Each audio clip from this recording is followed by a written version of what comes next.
Amis Verseau, ravi de vous retrouver pour vos énergies pour ce mois de juillet 2026. Alors comme le mois dernier, j'ai déjà tiré les cartes, hein, je reviendrai aux anciens tirages plus tard quand j'aurai un petit peu plus de temps.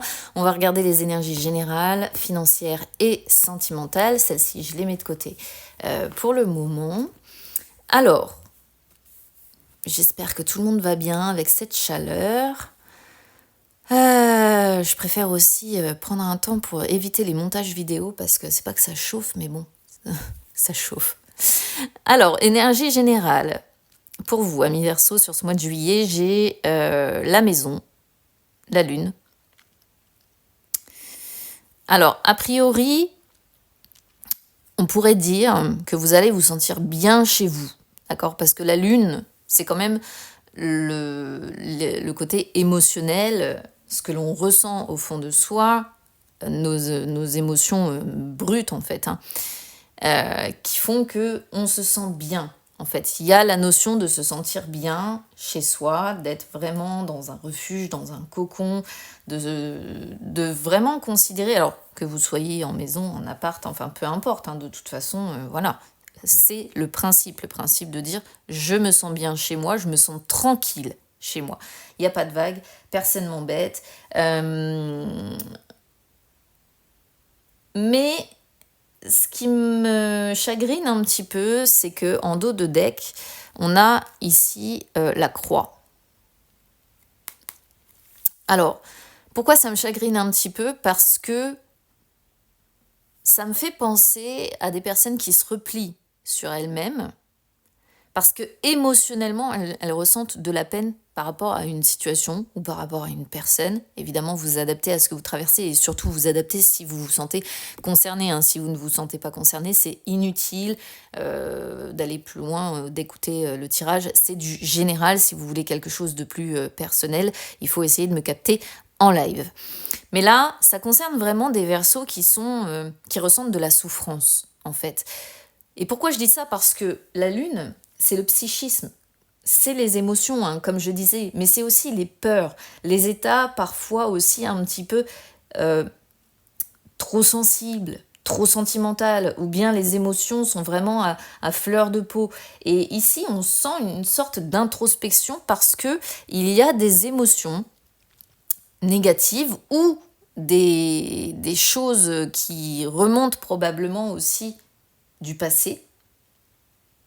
Parce que il faut savoir aussi que la lune a un rapport aussi avec les liens familiaux. D'accord? Et là, on parle 2 fois de famille. Ok? Donc, il pourrait y avoir une tristesse par rapport à ça. Alors, on voit que vous avez besoin... Ah bah, vous voyez, je parlais de famille et derrière, on a l'arbre. Hein. On a l'arbre et on a le temps et où on vous dit, il va vous falloir du temps peut-être pour sortir de ces émotions-là un peu complexes, un peu difficiles. Mais je me demande si ça n'a pas quand même un rapport avec des liens familiaux. Hein. On a la maison, on a la lune. La lune peut représenter la femme, peut représenter la mère, peut représenter la sœur. Ça peut être un animal féminin, d'accord? C'est une possibilité, mais on a aussi ici une carte qui représente le roi de cœur, donc un homme. Vous voyez, homme, femme.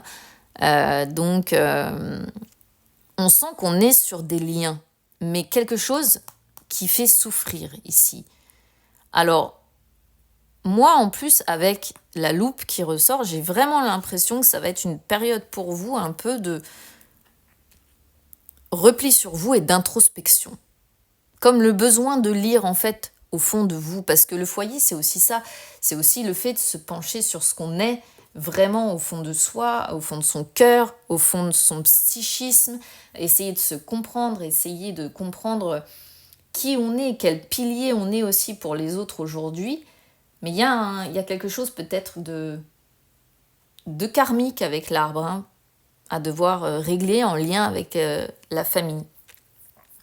Et on sent soit des peurs, soit de la tristesse, soit beaucoup d'émotions mélangées comme ça, qui font que vous allez vous réfugier tout simplement chez vous et vous n'allez pas avoir envie d'être chez vous ou bien vous repliez sur vous-même, d'accord? On peut interpréter les choses de deux façons ici.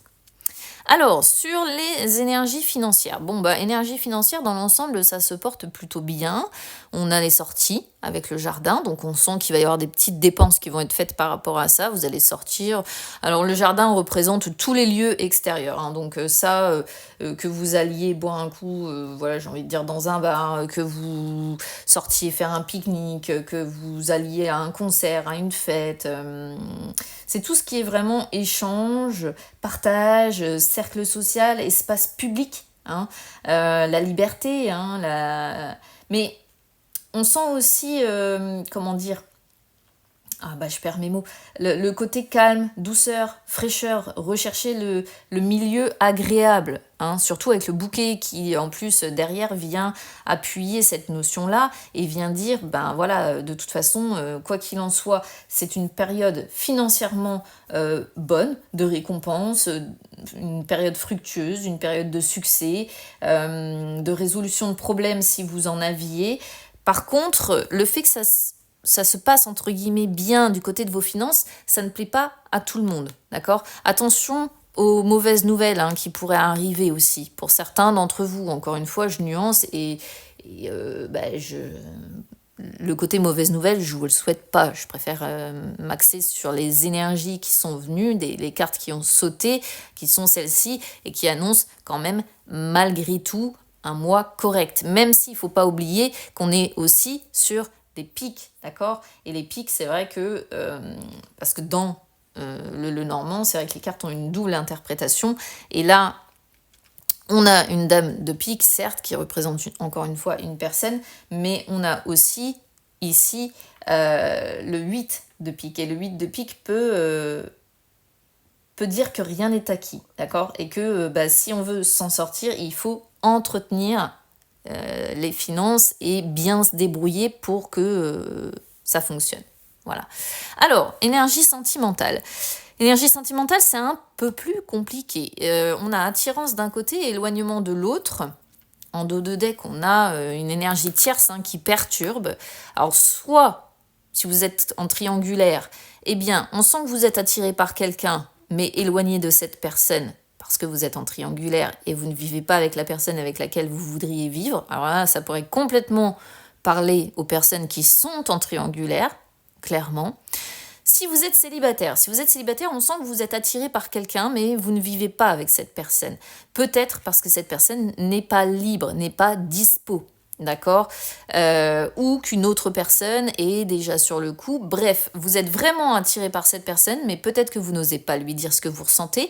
Peut-être que vous préférez aussi, vous éloigner pour ne pas vous mettre dans une situation de concurrence avec quelqu'un d'autre, parce que clairement la carte tu n'es pas seul à l'aimer, c'est exactement ça, c'est la notion de concurrence. Donc peut-être que en tant que célibataire, vous allez choisir vous de vous éloigner pour ne pas entrer en concurrence avec quelqu'un, donc de fuir, de disparaître de la vie de cette personne, malgré une attirance, encore une fois, très forte, très, très puissante, hein, parce que cette carte-là, c'est vraiment quand on a on trouve une personne, on trouve qu'elle a du charme, il y a de l'affinité qui est là, le désir qui est là, et on est obligé de le sacrifier et de dire, bon bah, je m'éloigne parce que de toute façon, encore une fois, il y a une énergie tierce ou une personne tierce qui vient perturber les choses et qui fait qu'on ne peut pas être ensemble. Si c'est pas une personne, ça peut aussi être ce que cette personne vit dans sa vie, hein. Une énergie tierce qui complique les choses, ok ? Si vous êtes en couple, alors là, c'est un peu plus compliqué. C'est-à-dire que on sent un mois un peu en dents de scie, d'accord? Un mois où il va y avoir des moments où vous allez être très fortement attirés l'un par l'autre, les affinités seront là, le désir sera là, etc., etc. Et puis, d'un coup, d'un seul, un éloignement qui va se faire, l'un des deux qui peut-être fuir ou être un peu absent, être un peu dans ses pensées, bref, un éloignement qui se fait. Pourquoi ? Parce que, encore une fois, il y a une énergie tierce qui perturbe, d'accord ? Et en plus, une personne qui a tendance à se renfermer sur elle-même, à ne pas dire les choses, donc un peu compliqué. Donc bon, vous adaptez évidemment à ce que vous traversez et à la façon dont ça résonne avec vous. Je vous souhaite quand même un beau mois de juillet. Je vous embrasse. On se retrouve très vite.